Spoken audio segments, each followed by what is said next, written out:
میری کلاس میں بہت سے ترکش آف مراکز ہیں، تو وہ کہتے ہیں کہ اگر میک اپ یا نیل پالش لگی ہوئی ہو تو نماز نہیں پڑھ سکتے۔ کیا کہتے ہیں؟ اگر میک اپ اور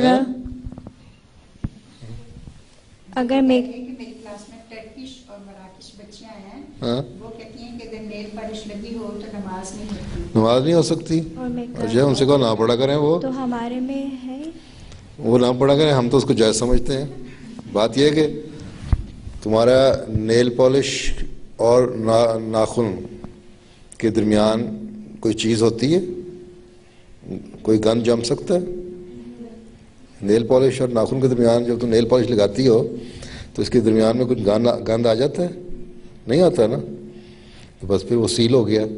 جو چیز سیل ہو گئی اس کا مطلب جو اوپر جو نیل پالش ہے وہی اصل چیز ہے، وہی تمہارا ناخن ہے، اس پہ تم وضو کرو اور نماز پڑھ لو۔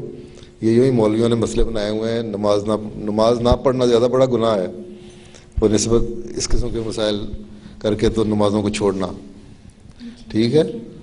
اور پھر اب انہوں نے نیا طریقہ بنا لیا ہوا ہے، یہ مسلمانوں نے اپنی چیزوں کی سیل کرنے کے لیے وہ کرنے کے لیے یہ چیز جو ہے نا نیل پالش، اس میں الکوہول نہیں ملی ہوئی، تو اس میں اسپرٹ نہیں ملا ہوا، یہ حلال نیل پالش ہے، حرام نیل پالش ہے، یہ پتہ نہیں کہاں سے نکال لی ہیں چیزیں، سمجھ آئی؟ تمہارا یہ کہ میک اپ کیا ہوا ہے تو وضو نہ کرو اس بہانے کہ ہم نے میک اپ کیا ہو، میک اپ خراب ہو جائے گا، وہ غلط ہے۔ باقی نیل پالش تو خود نے تو سیل کر دیا تمہاری چیز کو، تو صاف چیز ہے، وضو کرو اور پڑھ لو۔ جو گند آئے گا اس نیل پالش کے اوپر آئے گا نا، وہ وضو سے صاف ہو جائے گا، اس کے نیچے تو کوئی گند نہیں ہے۔ مقصد ایک مقصد تو یہی ہے نا۔ چلو جاؤ، مردوں کی باری ہے، اب لڑکوں